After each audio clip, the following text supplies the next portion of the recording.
आपण पाहत आहात सत्य व रोखठोक न्यूज चॅनल महावृत्त न्यूज. आवाज तुमचा, ताकद आमची.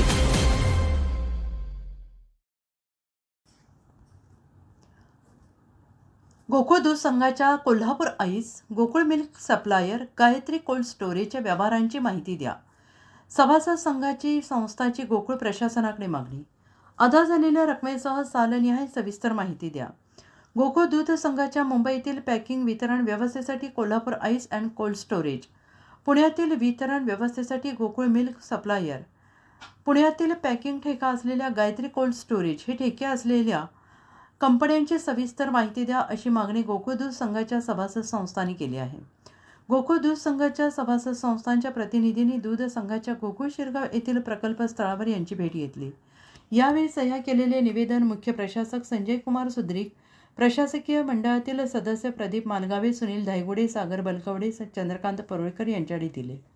गोकुळ दूध संघाचे मुख्य प्रशासक संजय कुमार सुद्रिक आणि प्रशासकीय मंडळाच्या नावाने लिहिलेल्या या निवेदनात म्हटले आहे, गोकुळ दूध संघाच्या सभासद असलेल्या दूध संस्थांचे आम्ही प्रतिनिधी आहोत.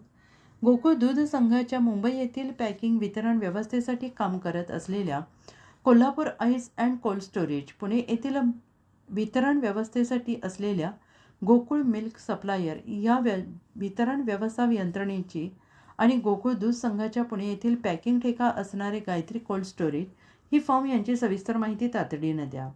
संस्था प्रतिनिधींना उत्तर देताना मुख्य प्रशासक संजय कुमार सुद्रिक यांनी म्हटलंय, कोणताही राजकीय दबाव न घेता दूध उत्पादक शेतकऱ्यांच्या हिताच्या दृष्टीनं कामकाज करू.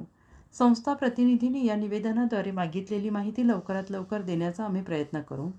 यावेळी गोकुळ दूध संघाच्या सभासद असलेल्या दूध संस्थांच्या प्रतिनिधींनी उपस्थित केलेले मुद्दे असे: गेली 5 वर्ष म्हैस आणि गायीच्या दुधाला उच्चांकी दरासह सर्वच पातळ्यांवर प्रगती केली असताना प्रशासकीय येणे हे शेतकऱ्यांचे दुर्दैव आहे. या आधीच्या संचालक मंडळाने सत्ता पाहुण्यांसाठी राबवली, या संचालक मंडळाने सत्ता शेतकऱ्यांसाठी राबवली. याचा सद्विवेक बुद्धीने विचार करा. गोकुळ दूध संघ म्हणजे कोल्हापूर जिल्ह्यातील शेतकऱ्यांच्या आर्थिक कणा आणि या संघामुळे कोल्हापूर जिल्ह्यातील शेतकऱ्याला आर्थिक स्थैर्य मिळाले. यामुळेच या जिल्ह्यात शेतकऱ्यांच्या आत्महत्या होत नाहीत. गोकुळ दूध संघाच्या माध्यमातून दर महिन्याच्या 3, 13 आणि 23 या शेतकऱ्याला दूध बिल मिळणाऱ्या हक्काच्या आणि खात्रीशीर तारखा आहेत. मुख्य प्रशासक आणि प्रशासकीय मंडळाने कोणताही राजकीय दबाव न घेता दूध उत्पादक शेतकऱ्यांना मदत करण्याची केली मागणी. कंपन्याचे मालक अदा झालेली रक्कम यांची मागितली माहिती.